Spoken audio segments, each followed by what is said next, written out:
What is up, internet? We are back. Beagle Eye Visions is back. I know it's been a while. This episode is running at this is episode number 5. It's called Problem Solving and Teachability. It's another excellent episode. It's running at 56 minutes, so hopefully the PS4 doesn't cut me off and I won't have to take a break and edit anything. So I hope you enjoy. We're gonna grind and get some more knowledge. And that's one of the things about religion that we have to remember when we're talking about that makes it such a hot topic issue is because we're talking about law. Who gets to be God? Who gets to be God's deputies?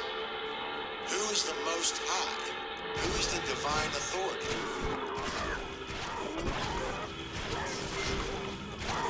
It's all about the claim of the Most High. The only way that somebody can be higher than us is if we give away our power. Because there's nobody. We're all equal. We're not equal in our knowledge. So ultimately, I think it does have to be a hierarchy, but it has to be a cooperative hierarchy, like a bee colony. It's about what our value system is, what we care about. Hello and welcome to episode 5 of the CubbyWhole podcast, where important topics are unveiled, discussed, and tested. I am your host, Brandon Martin. Today is Tuesday, June 9th, 2020. Don't forget to check out our website, CubbyWhole.com. That's CubbyWhole.com. You can find all of our previous and future content on that website. All of the updates for the upcoming Seed Conference will also be there. I currently am in the process of getting the contract together for the location and the transference of the insurance for that location. So I should have more information and updates coming very soon. But as far as the most recent update, we have decided a date due to the overbooking that has taken place at the location I have chosen, and due to having a limited option of locations to choose from, I have decided to go ahead and book with them again at the Baker University in Athens, Ohio, for May 14th and 15th of 2021. With that being said, I would like to rate the topics for this episode. So, the last podcast we left off with talking about the functionalities of consciousness in correlation with cymatics. Now that topic I would like to reopen in a future episode. But today we are going to move over to connect the 7 liberal arts that we spoke about earlier on to problem-solving methodologies and teachability, which I feel is extremely important for the overall benefits of how to utilize the trivium in one's own daily life. I mean, I see so many today that have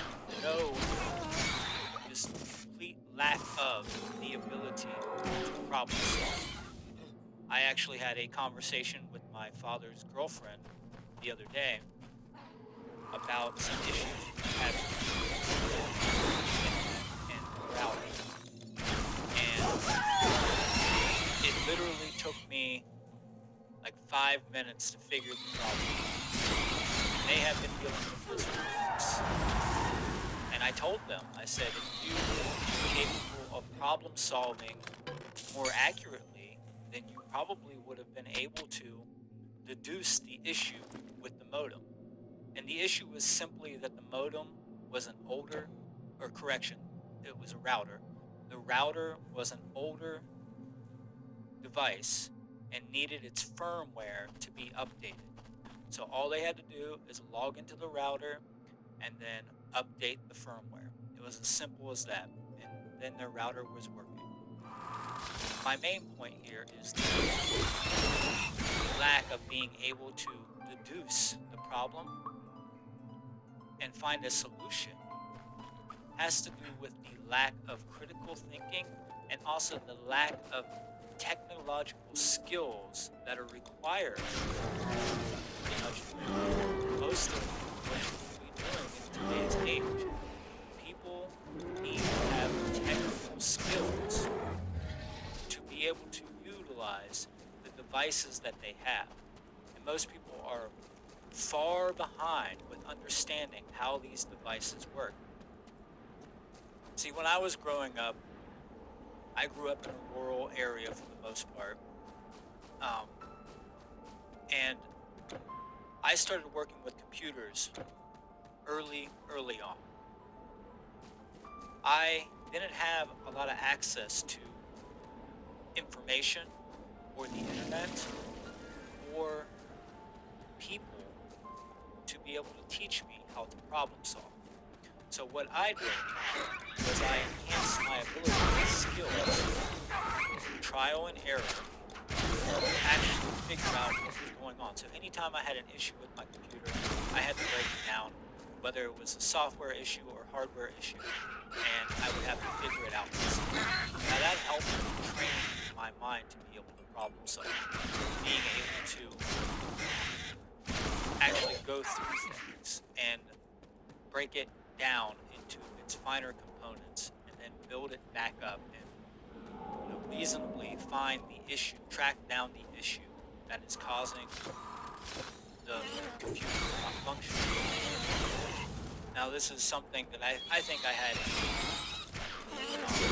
natural curiosity about things, about like how they worked, because I never wanted to do instructions. I never liked directions when it comes to things.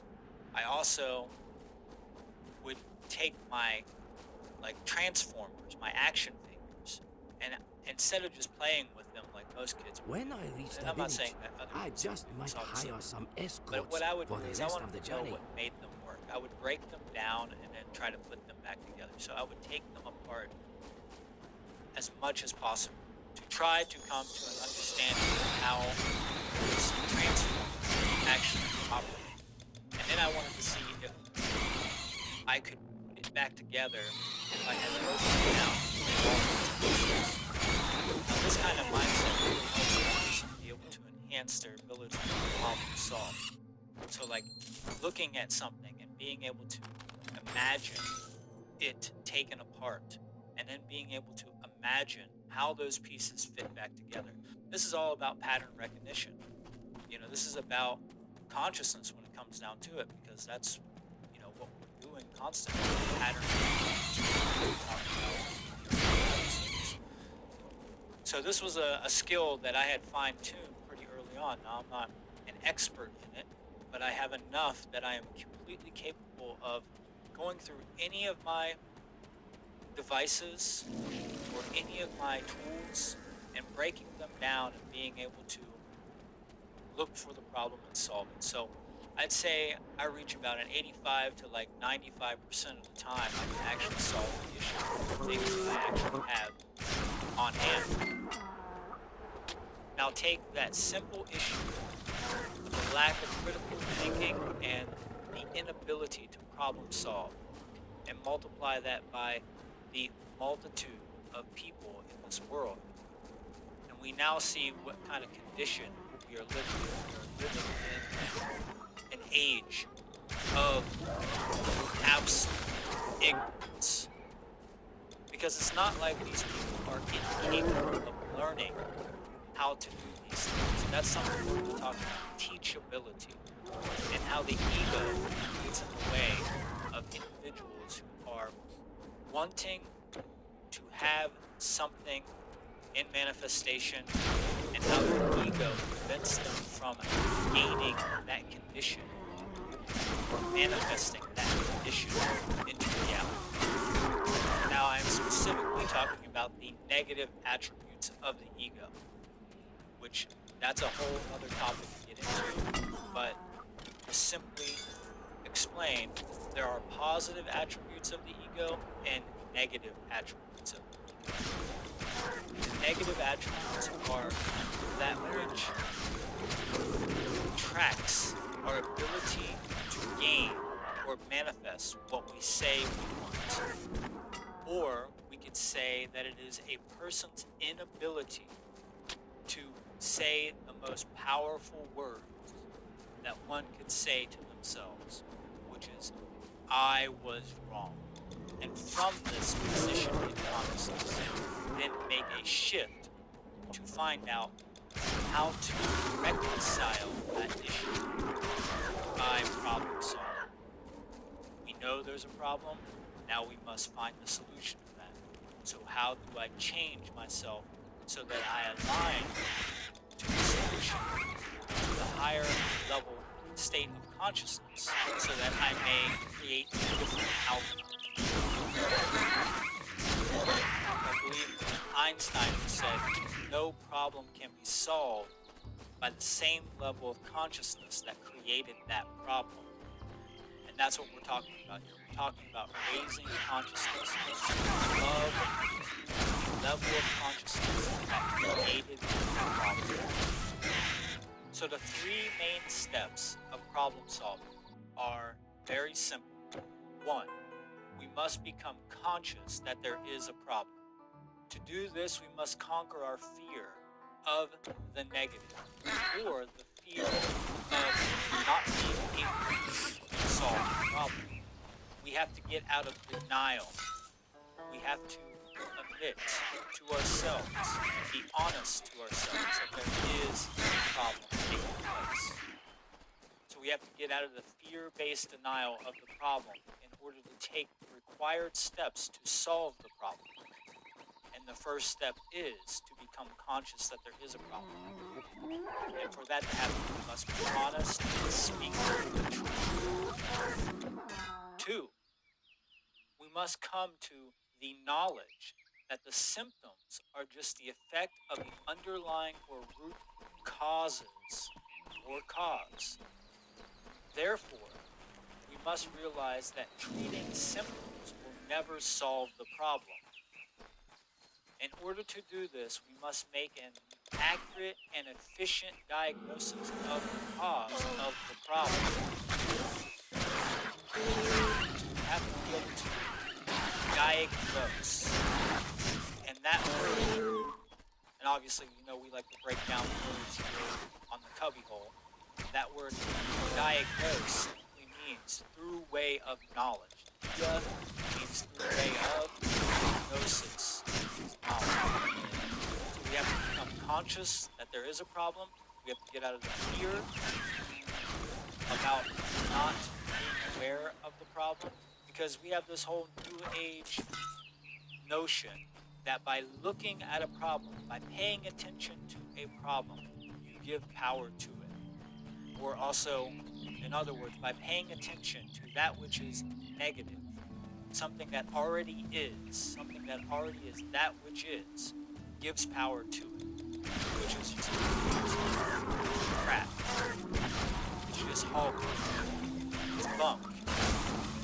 Just because you pay attention to the thing, the problem, doesn't mean that you're giving power to it. If there is a tornado coming towards your house and you want to actively protect yourself and your family, then you need to pay attention to that tornado and know that it's coming, so that you may steer away from the negative consequences that could come about by you not paying attention to that tornado. Does this mean obsessing over it and just sitting there staring at it? No. It means recognizing that that is what is coming. That tornado is coming. Take steps in order to use. That doesn't mean obsessing. Don't get loud. Sorry about the call.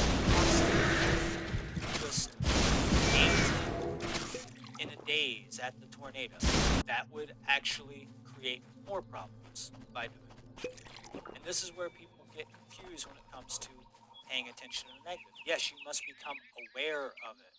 And once you're aware of it, then you must take the next step, which is diagnosing the problem and finding the causality so that you may find a solution. Now on to the third and final step of problem solving. The implementation of a solution requires knowledge acquired by an accurate diagnosis. We then must take the required action necessary to rectify the causal factors that led to the manifest result of the problem. So we must become conscious, we must gather the knowledge, and then we must apply what we have come to understand about the nature of the problem. And within every problem lies the solution. So there is no problem that we are not capable of finding a solution for, especially problems that we have created. If there are any, there are very, very few of them.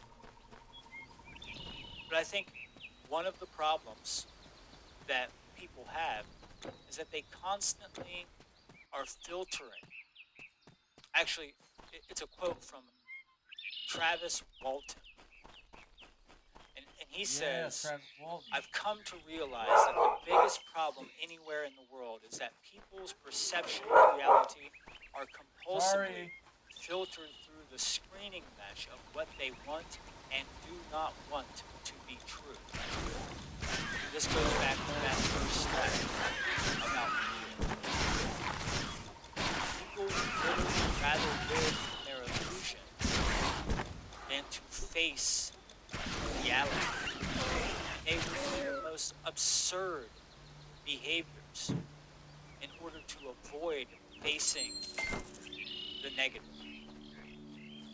They literally will create more negative to avoid facing the negative, which must be solved. Now, on a future episode, and actually might be the next solo episode in the series, I would like to break down the false notion of positive and negative. Because there is a big schism when it comes to understanding the functionalities of the underlying polarities of energy that are positive and negative compared to the actual results in physical manifestation that are moral and immoral. But to get back on track here, we as a species say we want or need certain things, but since we do not already have the things that we say we want or need, then it follows reasonably that the knowledge of the requirements to obtaining those things that we say we want or need either must be absent, or if it is present, that the knowledge is willfully being ignored. And as long as this knowledge continues to remain unknown or ignored, the manifestation of the desired condition which we say we want or need will be impossible. We all claim that we want certain conditions, but how many of us are willing to actually do due diligence to manifest these conditions? I mean, I see people with such commitment issues nowadays. I mean, commitment issues to their own personal passions, let alone commitment issues to the greater task of ending slavery. We all say we want things as love, peace, health, freedom, the well-being for ourselves and other people. But yet, at the aggregate level, we continuously get opposite results. One reason for this is because we're not united in our task for meeting the specific requirements to manifest those conditions.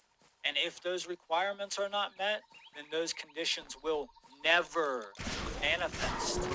They can never manifest. It seems that most people don't recognize the tools they have at their disposal, or they have not completely organized their tool set within their mind. But I suppose it is tempting, if the only tool you have is a hammer, to treat everything as if it was a nail. We have to have the correct tool for the task at hand.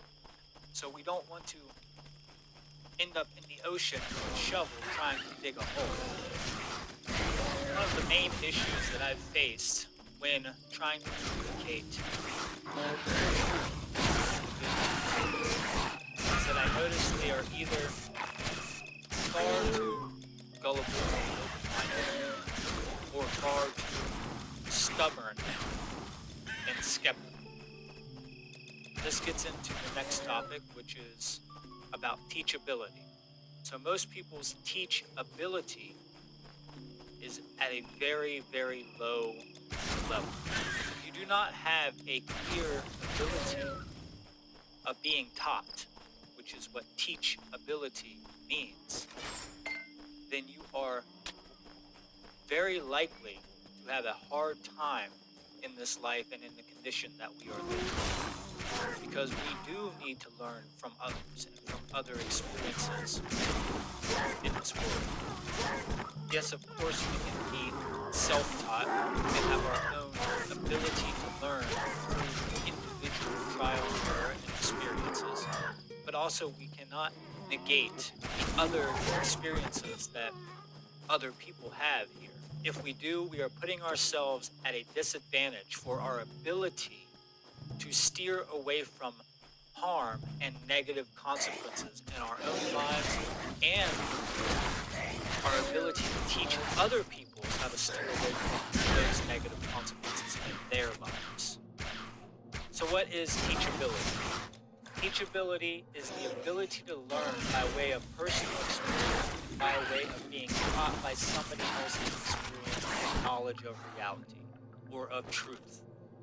The teachability of the individual is extremely dependent upon their open-mindedness or closed-mindedness to the information being provided. The low end of teachability is derived from an individual's arrogance and rigid skepticism, but also from naivete and gullibility. The high end of teachability is derived from a balance between a healthy form of skepticism, which is about asking questions, asking the most important question, which is why, to get to the causal factor, and a willingness to be open to information that is provided. This is done for the purpose of internal and external change to take place, which leads to the expansion of consciousness so that the individual may come to understand themselves more accurately and the realm in which they operate in. So what I mean by this is our ability to learn is directly connected to the expansion of our consciousness and our understanding of ourselves and the realm in which the self operates in. If you just take a moment to imagine a bell curve model, and you put arrogance on the complete left and naivete on the complete right. And both of these are in positions of low learning. And as you move to the middle of that bell curve, you find a balance between the teacher and the student. And the bulk of what you're going to learn is in that balance point of that bell curve. So you will learn the most by being at the peak of that bell curve. A person who is in this position will ask more questions, especially the right questions. But also, they tend to try to take themselves out of their own perspective and see things from other people's points of view. So what they're doing is considering the view of others to check their own self and their own perception to see the accuracy of their view. A person who is in the negative attributes will only listen to respond, or they will only listen to mock and ridicule along with responding. They have an egoic sense about the way they approach the conversation. They block and silence other people from speaking, meaning that they cut the conversation off even if what the other person is saying is true. Now, let's say there's a certain scenario where a person is constantly stalking an individual and that individual has said they don't want to talk anymore. Well, of course, you don't harass the individual, right? But when it comes to critical knowledge, when it comes to truth that pertains to the evolution of the species, they don't have the right to do that because they have to hear the truth. They need to know the truth for the benefit of the species. Because if their ignorance is what is leading to the manifestation of violence and suffering, then it's not their right to stay ignorant. They themselves are holding two oppositional points of view, which is known as cognitive dissonance or internal opposition. They often become very frustrated when they can't get other people to agree with them. Now, there is a form of healthy frustration when you are, let's say, the speaker of truth, and that person cannot get the other person to see. Of course, you're going to get frustrated, you know. But what I mean here is that they revert to ad hominems and logical fallacies because they're trying to convince somebody else of a illusion to make themselves look better because they just want to be right. And also because they want to have control over what other people think. It's not about the benefit of the species, it's about them gaining an upper position to be able to manipulate somebody else's consciousness. But in truth, it has nothing to do with the personal ego identification with you being correct. All it has to do with is that the information being provided is accurate and it is based in truth. That is what is the most important, not who is correct and who is wrong. It is what is correct and what is wrong. We need to focus on the ideas that are being cultivated in the individual's mind and psyche. And those ideas are where the causality is. The causality lies in the mind. Mind is causality. It affects physical manifestation into reality. What this comes down to is true education. And true education is about coming out of the darkness of our own illusions into the light of the truth. Because currently, most people are indoctrinated into systematic ignorance and slavery. Why do I say systematic ignorance? Because it is done for means of furthering the agenda of the dark occult ruling class. So it is planned to keep them in a power differential by limiting their ability to critically think, by incentivizing people to be uneducated and to be ignorant. As Benjamin Franklin said, investment in knowledge pays the best interest. So the way that I approach people when they are giving me information, I always pointed out that if anybody can show me and prove to me that what I am presuming or what I am presenting is wrong, I will gladly change my idea once the evidence has been processed and I have come to that conclusion that I have been wrong about what I was saying. But this takes the lack of ego identification with one's own ideas. So Aristotle said we must be able to entertain a thought without, or entertain an idea without fully accepting it. And I think that really plays into what I'm talking about here when I'm talking about the balance between student and teacher. We're being in that apex of the bell curve of teachability. Because the most important thing is the acquirement of the truth, the attainment, the knowledge of the truth. So what I seek is the truth, because it is first. It is that which comes first. It is only persistence and self-delusion and ignorance which does harm. And like Plato said very wisely, ignorance is the root, the stem of all things. And I wholeheartedly agree with that statement. I see that cognitive dissonance has become a permeating dis-ease within the minds of people. So sometimes people become so identified with a core belief that it is calcified into their psyche. And when they are presented with evidence that works against or contradicts that belief, the new evidence is disregarded.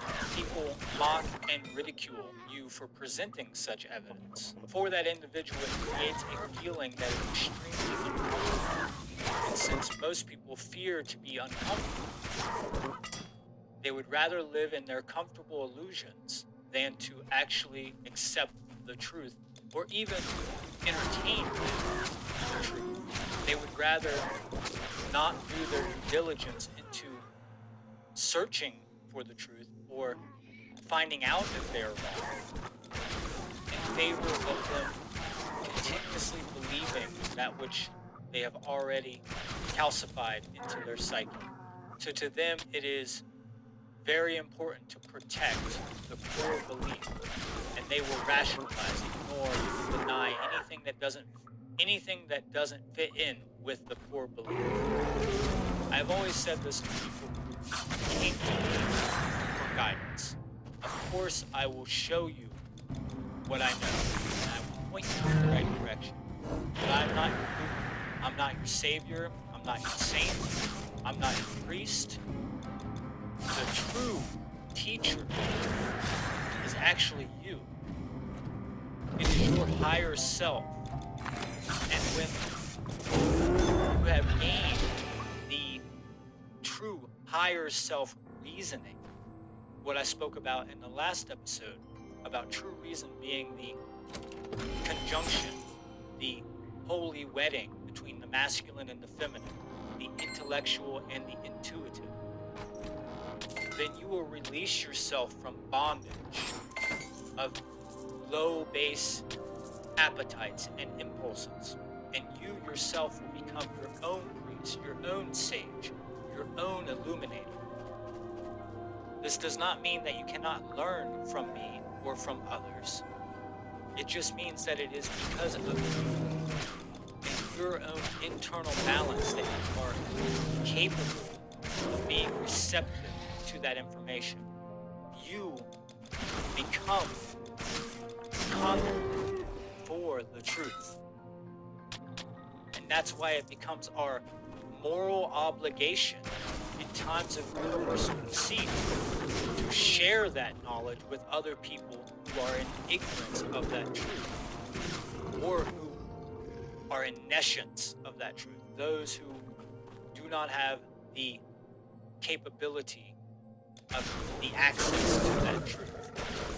But the vast majority of the society is in ignorance of truth. They are hiding from it. They are shivering little cowards who would rather live in their comfort zones than to actually face the reality, the dark reality of the situation that we are in. Our mission here is to spread the truth as far and as wide as possible. Because the secret of freedom lies in the understanding of the occult workings of our reality. The secret of freedom lies in the understanding of natural law principles and the education of the people of natural law principles. Whereas the secret of tyranny is in keeping them ignorant. And trust me, they have done one hell of a job keeping this species ignorant for thousands of years. At this point in our evolution, though, it is only our doing that is perpetuating that condition, because the truth is accessible. It is discoverable by pretty much each and every individual on this planet.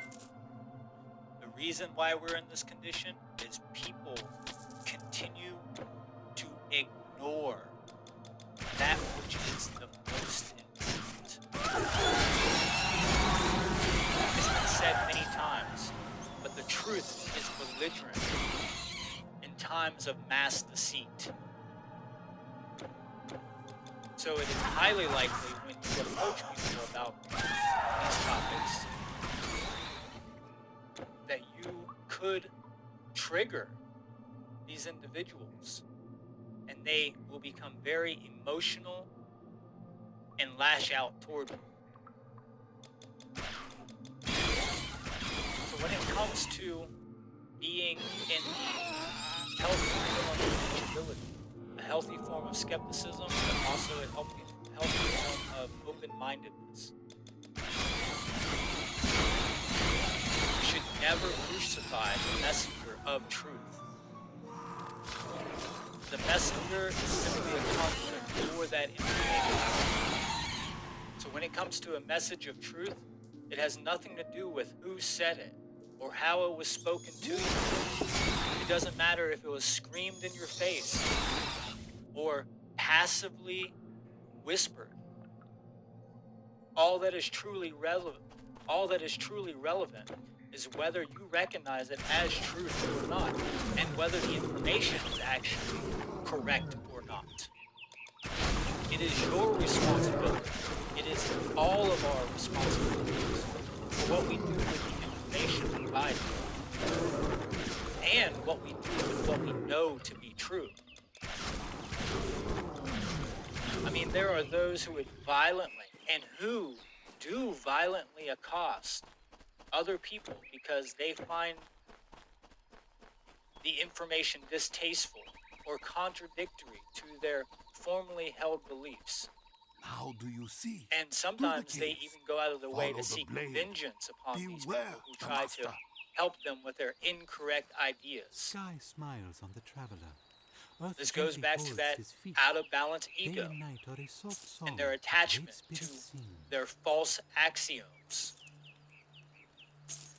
So they will do anything, no matter how absurd, to defend their falsely held position. So to be in a healthy form of teachability, we have to have put the ego in check, put the higher self in the throne of one's dominion. You know, I may not agree with what you have to say, but I will defend to the death your right to say it. Because the ability to express ideas must be held as highly valuable. We cannot fall into this mind control technique of trying to censor people because we do not want to hear what they have to say, or we do not find their information appeasing to our feelings. Censorship is the pathway to death. And anybody who studies history should know that after censorship, after this type of suppression of the individual's right to express themselves when they are doing no harm, leads to death. Now when I say it is your right to actually express yourself, I mean an action that does not cause harm to another sentient being. So, is it your right to express yourself violently? No, it is not. You have the ability to choose that, but it is not your right to do so. So when we think about free will choice, do we have the right to choose any action? No, we do not have that right. We have the ability to choose any action, but only have the right to choose that which is morally correct, that which does not violate another sentient being's rights. The ruling class do not want a well-educated society. They will do anything to keep, especially the knowledge of the requirements for manifesting freedom from those individuals. And this is why problem solving is so important. This is why the trivium is so important to understand, because it allows you to become a free thinker, and it frees the bondage of your own mind so that you may be able to understand how you are being manipulated, how you are being controlled. George Orwell once said, "The further a society drifts from truth, the more it will hate those who speak it." And here is a quote from some of these dark occultists that are in control of our world. So John D. Rockefeller, who created the General Education Group, GED, in 1903, said, "I don't want a nation of thinkers. I want a nation of workers." Just replace that word workers with slaves. Because that's what he's really saying, is that he wants a nation of slaves. And these ideas are carried through history. It's the same old game that has been played on us for thousands of years, like I said earlier. The whole idea of modern education is that it is outcome-based, meaning they don't teach you how to think, they teach you what to think.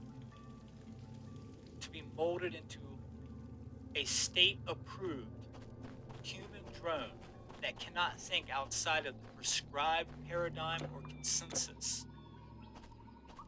And this is all done so that you do not become a threat to the status quo, so that you do not become a threat to the control system that we are all entangled in. Getting back on topic here, not that that's not on topic, because it is, it's directly related, but back to education and teachability. True education incorporates the knowledge of the occult and does not marginalize the occulted information and its significance to the benefit of the species. There is no true education without studying occulted knowledge, occulted sciences. This encapsulates the knowledge of esotericism also.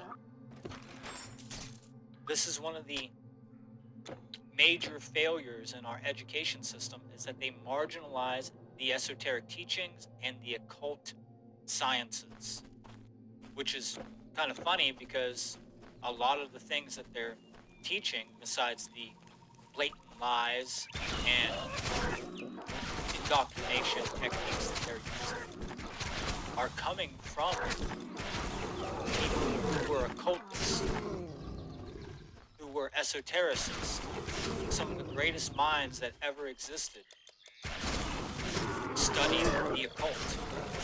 And I would say every great mind actually studies the occult, whether they're conscious of it or not. But that's what they're doing.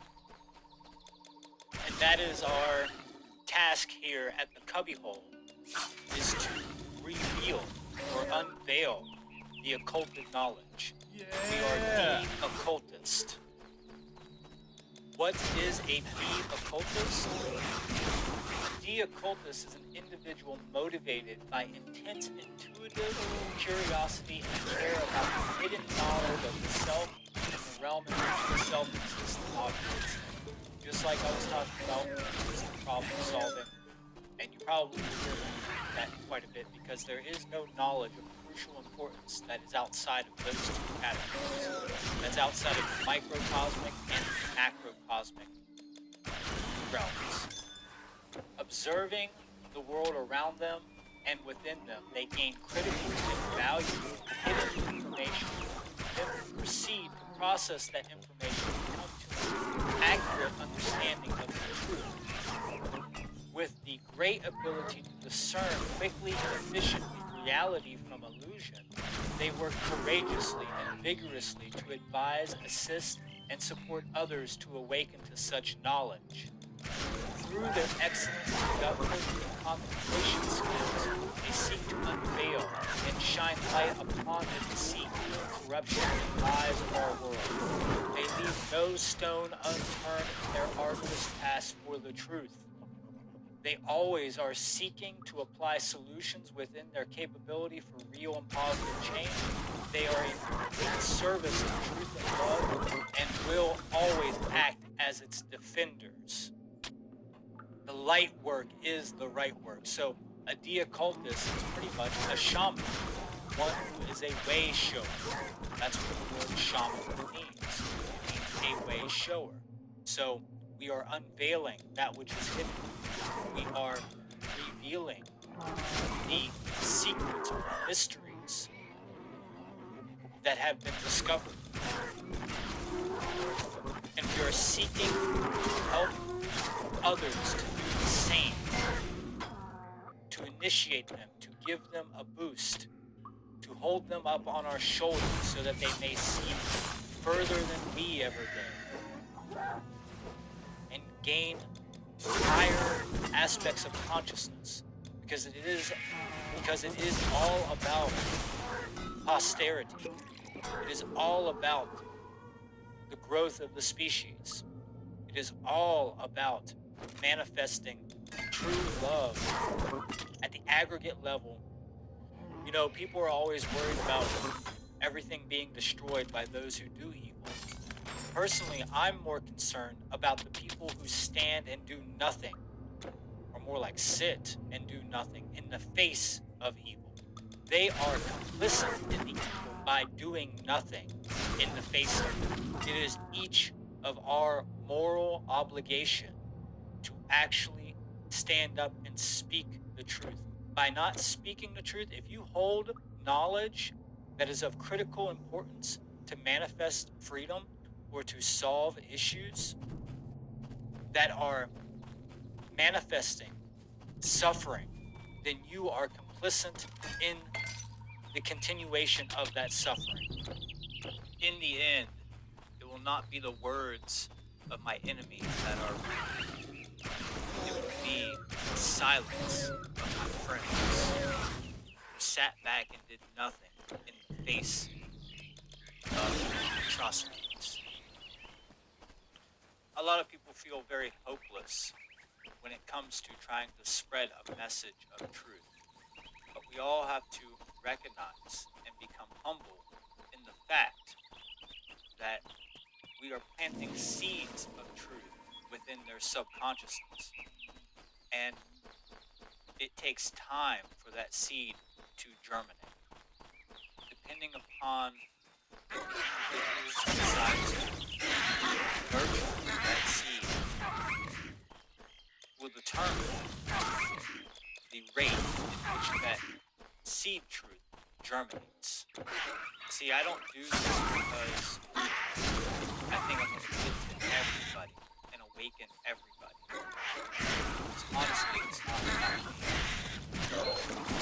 And I don't feel like it's a waste of time, because I know that I'm doing what is right and what is necessary. A lot of people fall into this box of feeling that it's just a waste of time.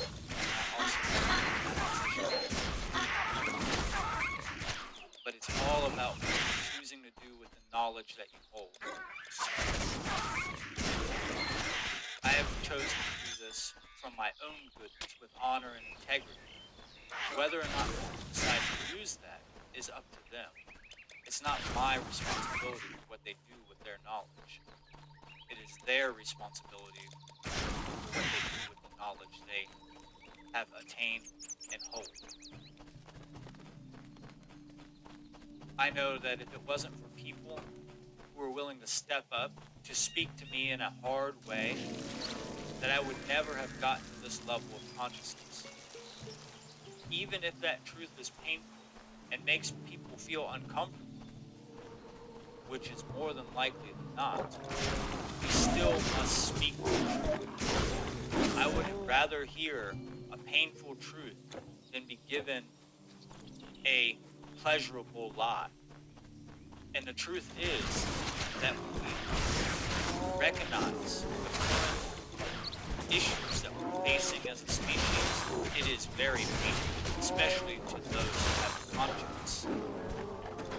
So speaking the truth is worth the risk that other people won't listen, or even that other people won't like what you have to say. It comes with the territory. So, I always try to not allow my emotional expectations of what other people are doing with the knowledge to prevent me from speaking the truth. And I feel that it's very important to point out that I also make sure through rigorous research that what I am going to speak is true before I go and try to convince others or lead them down the path. Because that is my responsibility to do my homework, to make sure that what I'm convincing other people is that of goodness. See, if I take the other position, I am powerless to create change or to help in any other position. I think it is a very dark position to think that others are not worthy of truth. It is the very same thing that the dark occultists are doing to us now. This is the old adage of casting pearls before swine, which many light occultists took up,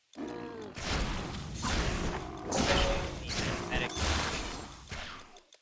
Now, at one point, it was dangerous to their well-being and to their lives. They were to be caught teaching other people the mission. Currently, we have the ability to spread this information far and wide. Yes, you are at some risk. Nothing can be used. So we're getting close to the end. I kind of just want to close off this episode with a little bit more about gauging the veracity of truth. See, most people gauge the veracity based upon how they feel when first hearing it. Now, this is a logical fallacy that leads to unnecessary tension within the body and can lead to conflict between the relayer of that information and the Your receptor inventory is of full. that Hold anymore. who is receiving.